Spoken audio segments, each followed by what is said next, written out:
Friends, just before we begin a television show, we always decide on the time at which we are going to quit. And you often wonder, well, how do you manage to finish on time? Well, I just keep looking at the clock, and then 2 or 3 minutes before the time is finished, begin to weave into a conclusion. Now, you have no idea how lucky you are that television always runs on time, because I want to give you this historical fact. There was a man, I will give you his name at the end, who on November the 28th, 1955, began talking in Kent, England. He talked until December the 3rd. He talked for 5 days and 13 hours, which is the record for continuous talking. His name, Kevin Sheen.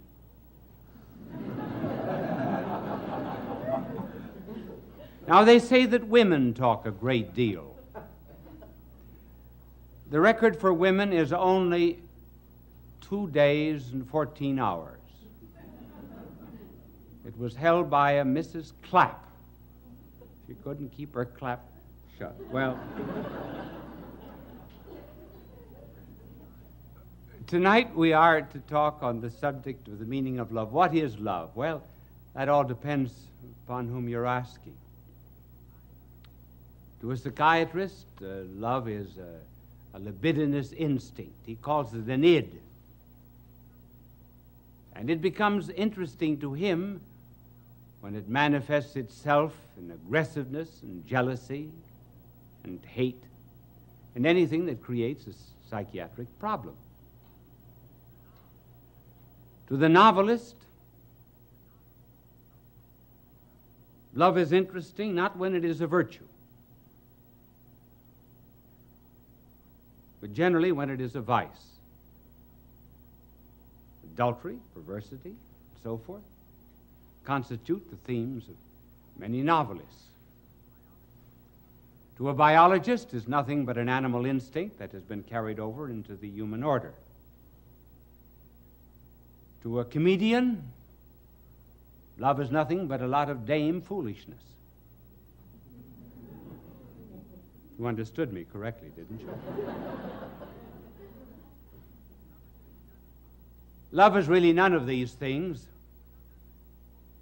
Love is a feeling, a groping, a tasting, a sensing, and awareness of another.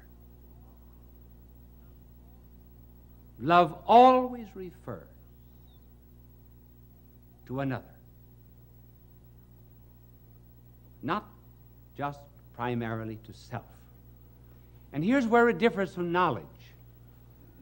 Now, let me illustrate this.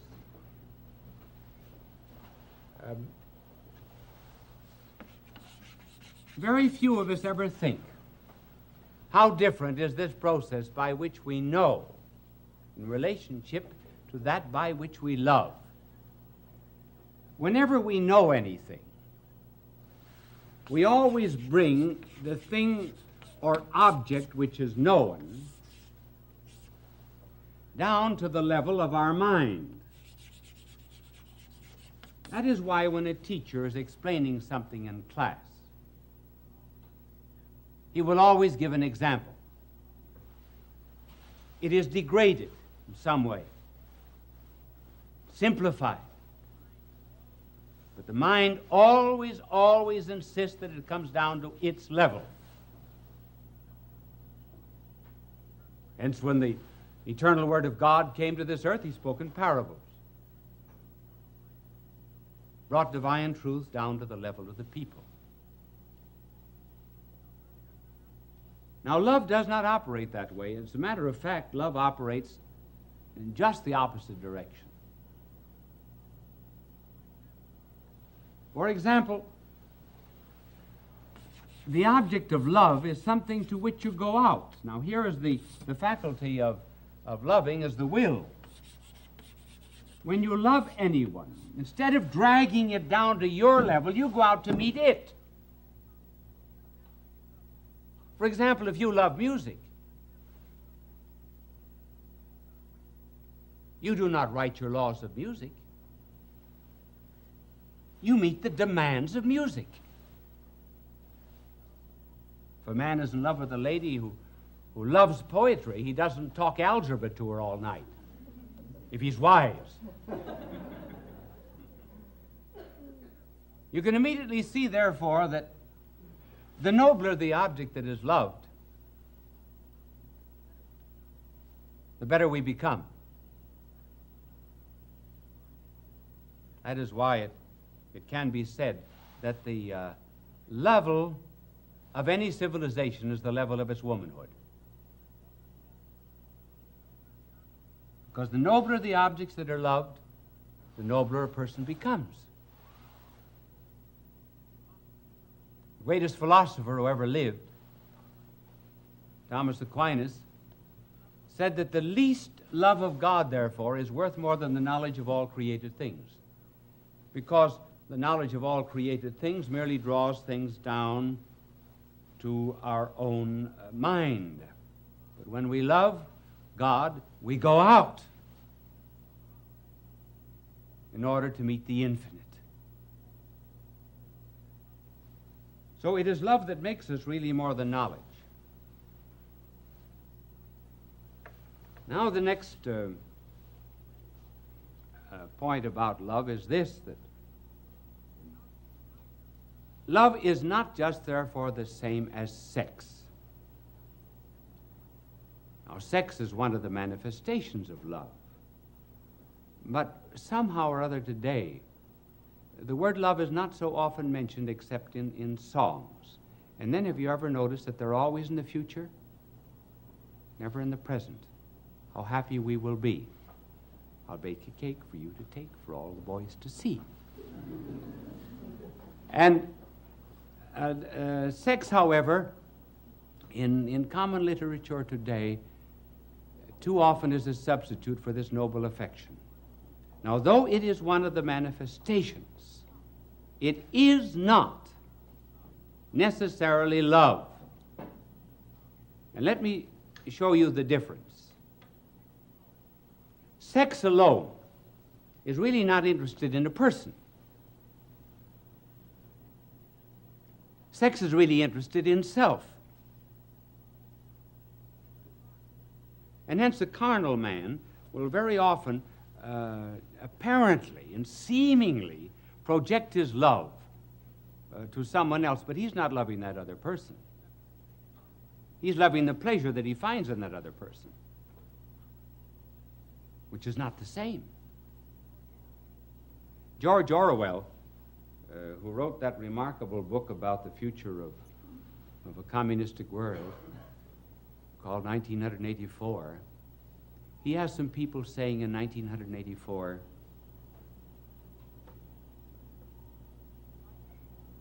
you like it, don't you? I don't mean you like me. I mean you like it. The other person says, yes, I adore it. It was sex, not love. It.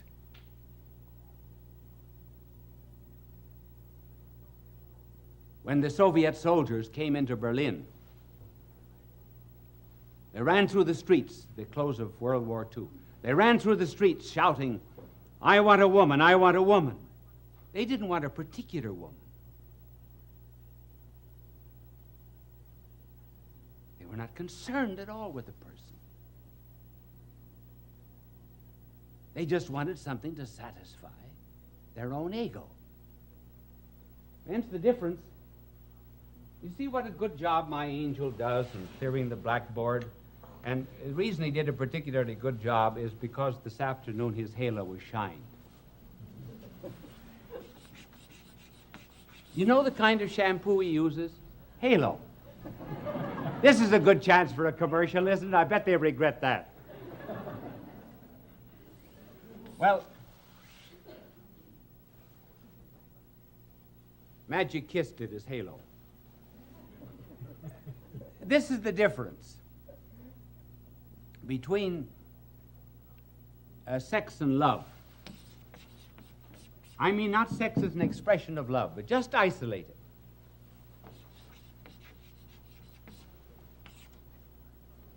Sex is a circle. Have you ever noticed that's the only thing that I draw well, is a circle? Not perfect, but I mean it's much better than the things I usually draw. But sex is a circle. It's bounded by itself. It looks only to itself.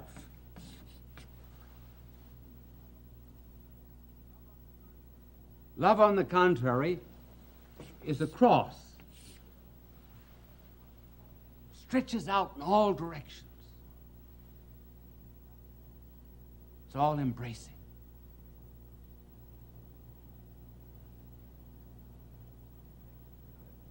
Sex, to some extent, only to some extent, is like some of the statues we see of Buddha.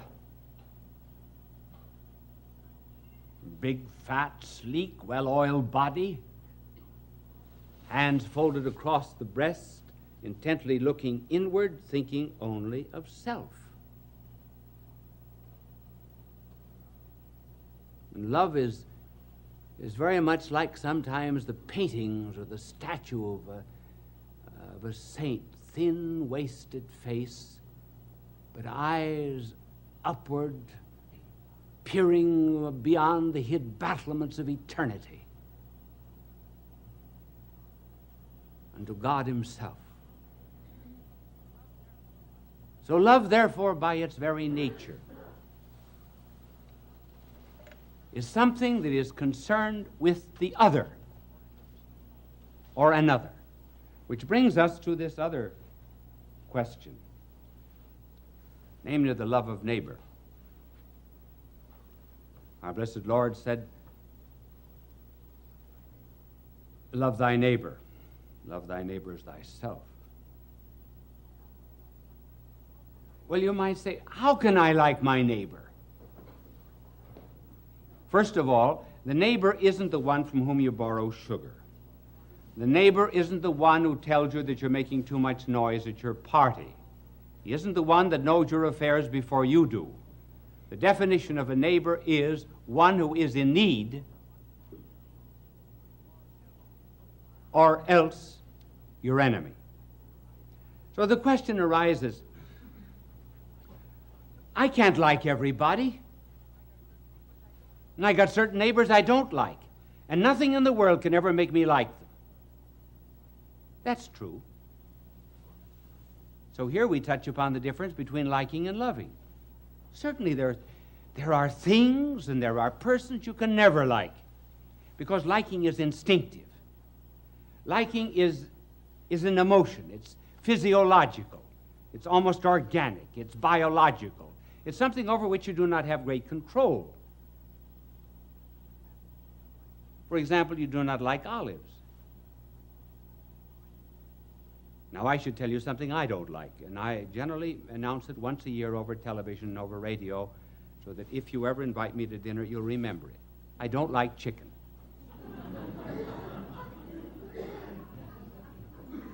Now, nothing can make me like chicken. I'll tell you the reason why. People wonder why I don't like chicken. Well, when I was a boy, my father used to send us out every summer to a farm to work. He believed in hard work, for which I thank him. And the tenant farmer, very anxious to please my father, gave us chickens every day except Friday. So every morning I had to go out and wring a chicken's neck. I must have wrung thousands of chickens' necks. So when we hear the command, love your neighbor, and love everybody, and love all of God's creatures, well, that's all right. You can love them. But you can't always like them.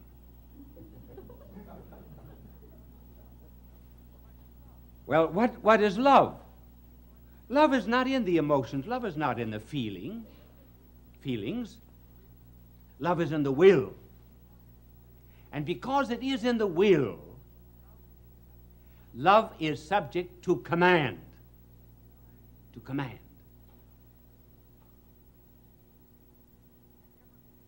You can never be commanded, for example, to like pickles. But you can be under a command, as a boy is under a command, for example. Now, please go up and kiss your Aunt Sophie.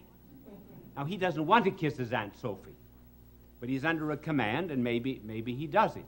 So love is subject, therefore, to the will. It can be ordered, whereas liking cannot. And we're only told, therefore, to love the neighbor. And how does this love work itself out practically? Because you may not be liking all the time.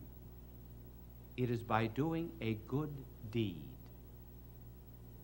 Do good to them who hate you.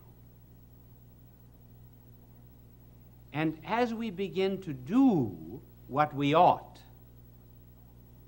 and what is commanded, we may eventually begin to love that which we ought. And that is how we gradually come to love God and to love the neighbor sometimes that is not worth loving. Does that mean I have only 3 minutes left? All right. I thought I had 5 or 6. I've got 3, so I get very nervous, and I have to change. No, he says 5. Wasn't that nice that I asked him? He put up 3 fingers. Now I have 5. Well, now I can tell you other things.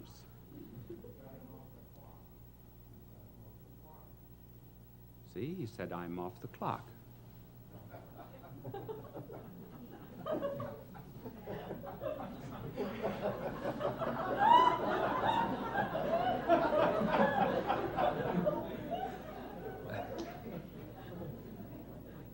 You see, I like him for that, and I love him for that.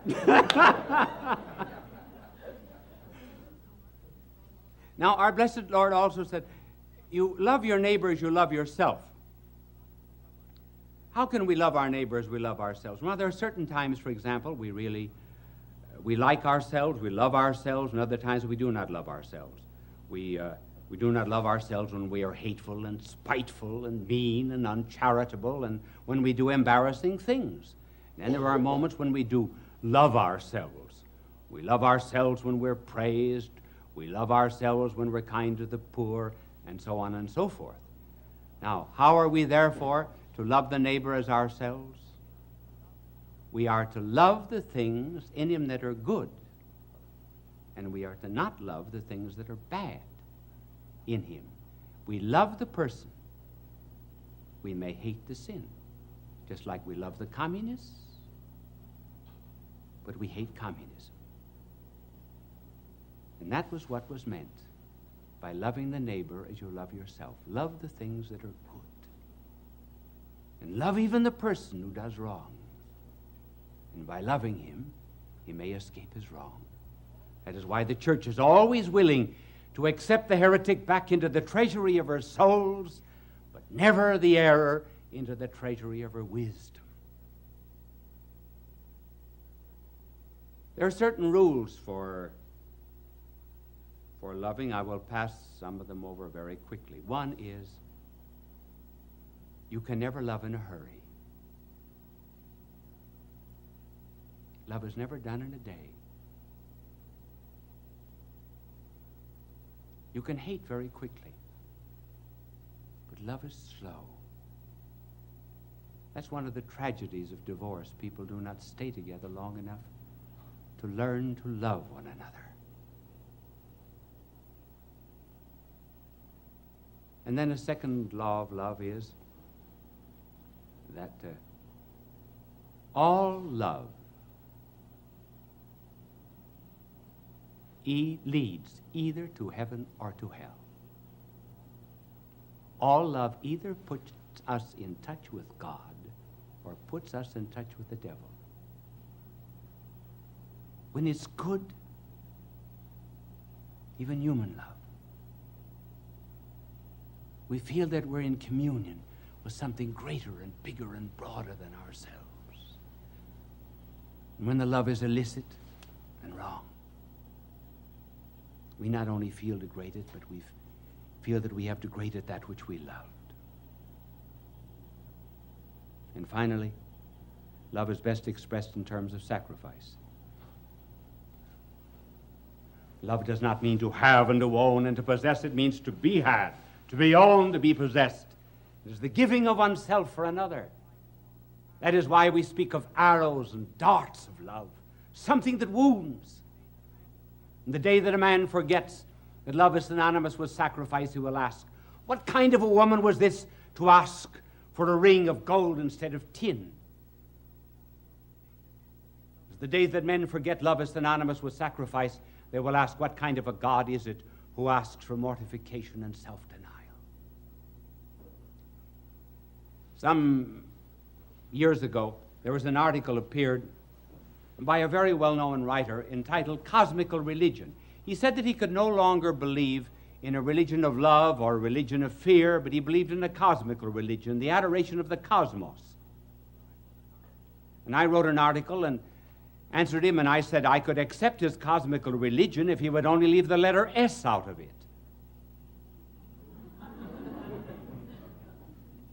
And in developing the idea, I said, we can never love the cosmos. We cannot adore it. It's too big. It's too immense. And man can never love anything except that which he can get his arms around. And the cosmos is too big and too bulky.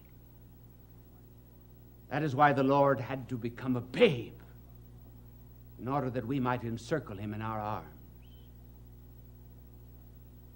Well, I said that on television, and a woman wrote to me, and she said, do you mean to tell me, young man, this was some years ago,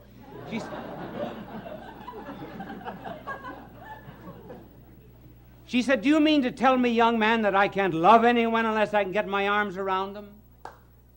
I said, madam, that isn't my problem, that's yours.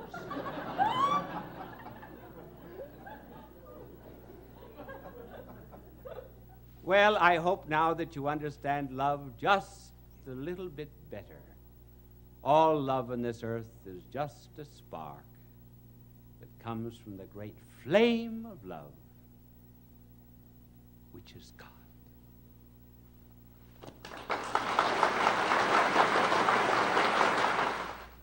Now that you've heard this telecast, perhaps you understand why I always end a telecast in exactly the same way. Bye now, and God love you. Fulton J.Sheen is indeed a man for all seasons. He walked a paced beat, allowing it to hear the announcer say, we are now signing off. Good night, and have a good sleep. That relieves her of her loneliness. There was really and truly, a woman wrote to me and told me that my program was the only one to which her cat ever listened. So our subject tonight has to do, to some extent, with loneliness. It affects all ages. Children are lonely. 5 million of them belong to divorced parents in this country. Boys get lonely. That's why they join gangs, because they get power which they do not individually have.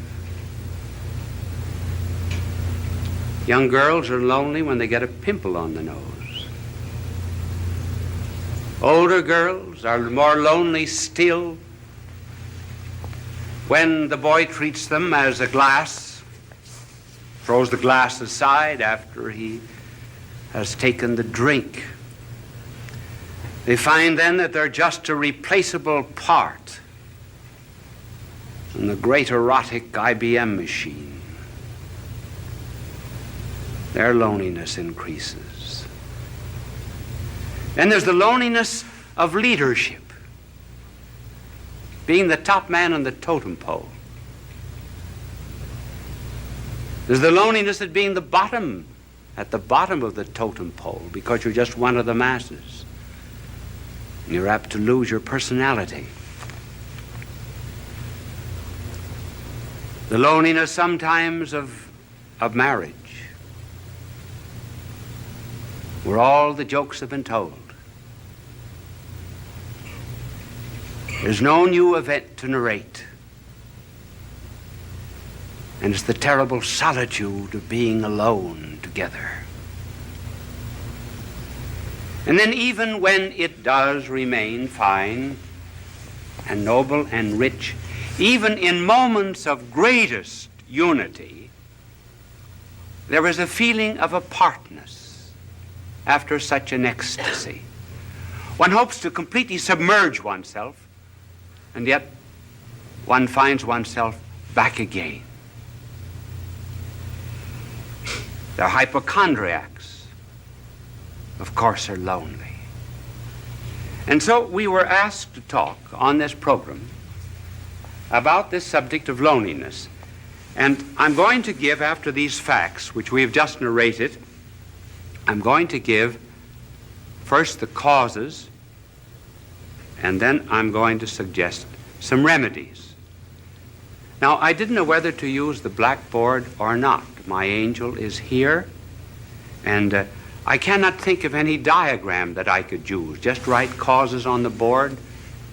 So I'm afraid I will not be able to use my angel, but just before I came on the program, he wanted to know if I would play a game of golf with him tomorrow. And I told him that I was not old enough for golf because I play tennis twice a week. When I get old, I am going to play golf, and I'm going to have a wagon, too, to take me around from hole to hole. And, but he was telling me that the other day he was playing golf, and he drove off 225-yard hole it was, and the ball went right into the cup. And he looked up to heaven and he said, "Dear Lord, let me do this by myself." He's not a lonely angel, as you see.